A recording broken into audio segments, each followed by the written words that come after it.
Thank you, Mr. Chairman. Boy, the remarks from our chair and our vice chair are hard acts to follow. Thank you, Mr. Chairman. First, I want to thank Libby Garvey for her responsive and even-handed leadership as chair over the last 12 months. Libby, thank you for setting a new tone of collaboration, not just among the five of us, but between the county board and the school board and with leaders of neighboring jurisdictions as well.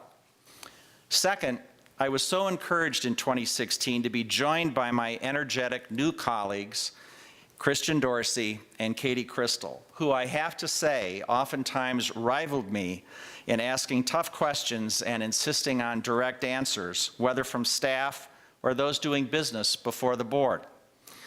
Now I'd like to highlight my top priorities for 2017 while briefly looking in the rearview mirror. Number one, fostering continued transparency and accountability. Our new independent county auditor shows great promise, with the prospect of significant savings and efficiencies realized through reforms to our ambulance fee billing system and more. The Financial Waste, Fraud, and Abuse Hotline, once reserved for county employees only, is now available to the general public, as I urged from the outset. Every report is fully investigated in a confidential manner.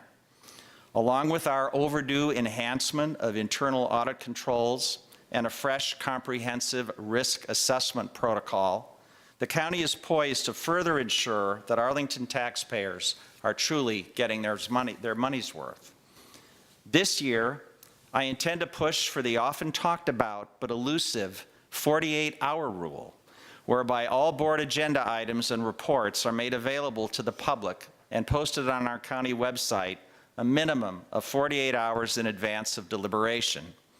Aside from extraordinary and special circumstances requiring a unanimous board vote, we owe this to the public.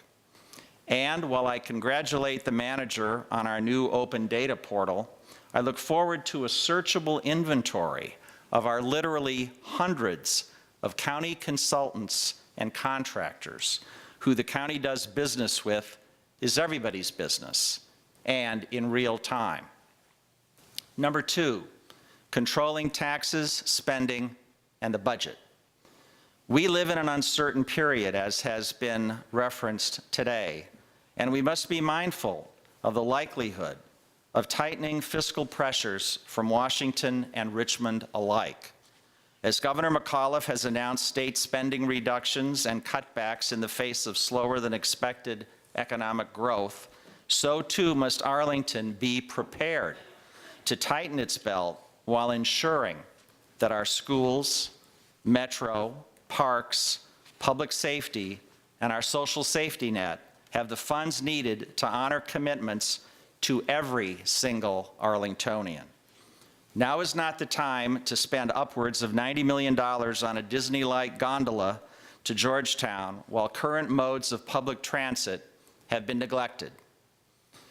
While unsuccessful this past budget cycle and acknowledging that we've made some progress already, I will continue to push for budgetary reform that would allocate any annual budget surplus to true emergency needs first, to paying down our growing bonded indebtedness second, to mitigating our rising tax and fee burden third, and fourth, moving the remainder into consideration for the next budget year, when all spending demands may be viewed in a more holistic and across-the-board fashion. As recommended by our community facilities study, I believe that we need project-specific economic impact analyses for private developments and periodic look-backs as well. And we have to examine the removal of legal impediments to expanding the conversation about what constitutes allowable, quote, community benefits, unquote, in the context of new construction. Number three, nurturing Arlington's business community. At my initiative, the county hosted a successful small business summit in May. The county commissioned a survey of both large and small business leaders and workers. A top finding, quote, business leader respondents feel bureaucratic challenges, taxes, and fees and high property costs, end quote, are three of Arlington County's greatest weaknesses as a business location. This is not good. To refine our ongoing strategies that support and enhance Arlington as a business-friendly location and address these concerns, we will expand our conversation in the new year by probing the results of the Small Business Summit and Business Survey, and follow up by hosting business roundtable discussions to elicit recommendations for change. In 2017, we'll also look forward to working even more closely with Arlington's acclaimed Biz Launch program to continue to assist in the successful development of our entrepreneurs and small businesses, whether they live along Lee Highway, Columbia Pike, or are home-based. And number 4, improving neighborhood quality of life.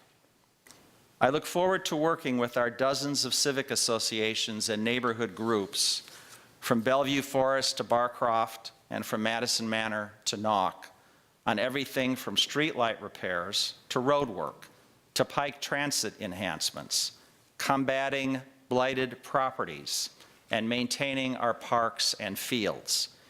We must work with VDOT and other bodies to mitigate the neighborhood impact of toll lanes on I-66 and I-395. Our planning processes must balance county-wide perspective and immediate neighborhood interests, whether for the ongoing 4 Mile Run Valley and Lee Highway corridor initiatives, the future of the Buck property, or the land swap options with Virginia Hospital Center. These are the basic everyday measures of local government responsiveness, and there is room for improvement in terms of community engagement, customer service, and project execution.